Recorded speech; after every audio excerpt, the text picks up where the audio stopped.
Bienvenue dans cette leçon sur la puissance électrique. Chaque appareil électrique possède une carte d'identité appelée plaque signalétique. Cette plaque indique deux informations essentielles, la tension nominale en volts, qui est la tension pour un fonctionnement normal, et la puissance nominale en watts, qui est la puissance consommée en fonctionnement normal. Par exemple, cet aspirateur indique 220 volts et 1800 watts. Application immédiate numéro 1, le choix du branchement. Prenons une lampe de 100 watts conçue pour une tension nominale de 220 volts. Si nous la branchons sur une tension d'alimentation de seulement 110 volts, que se passe-t-il? L'éclat de la lampe sera faible, car la tension est insuffisante. On appelle cela une sous-tension. L'appareil ne fonctionne pas à sa puissance nominale. Définition de la performance. La puissance caractérise la performance d'un appareil électrique. Elle se manifeste par différents effets, l'éclat pour une lampe, la chaleur pour un radiateur, ou la vitesse pour un moteur.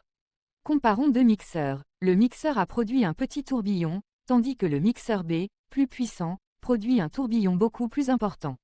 Règle fondamentale, plus la puissance est élevée, plus l'effet produit est important. La formule universelle de la puissance électrique. En courant continu, la puissance P est égale au produit de la tension U par l'intensité I.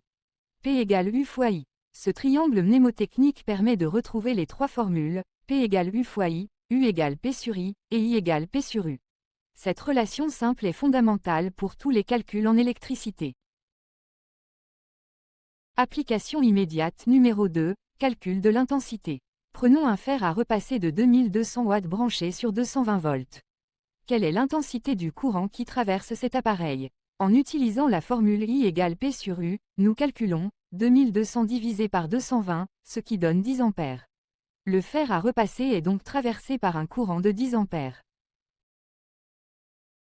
La loi de Joule et application de la loi d'Ohm. La loi d'Ohm stipule que U égale R fois I, où R est la résistance. En substituant cette relation dans la formule de la puissance, nous obtenons la loi de Joule, P égale R fois I au carré. L'effet Joule correspond à la transformation de l'énergie électrique en chaleur. C'est ce phénomène qui permet le fonctionnement des appareils de chauffage. Application immédiate numéro 3, calcul de la puissance thermique. Considérons une bouilloire avec une résistance de 100 ohms traversée par un courant de 1,5 A. Calculons sa puissance thermique en utilisant la loi de Joule, P égale R fois I au carré. Donc P égale 100 multiplié par 1,5 au carré, soit 100 fois 2,25, ce qui donne 225 watts. La bouilloire dissipe une puissance thermique de 225 watts.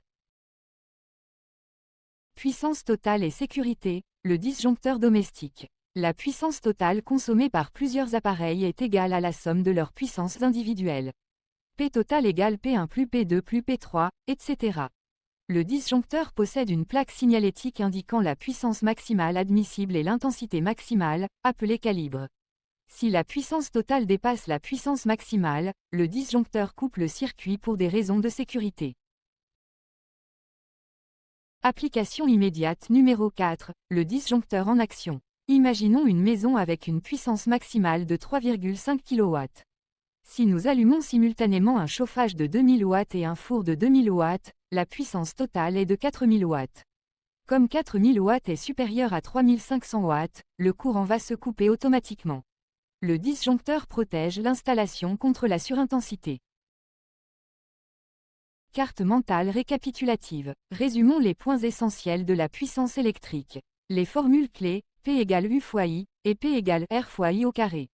Le vocabulaire important, tension nominale et puissance nominale sur la plaque signalétique.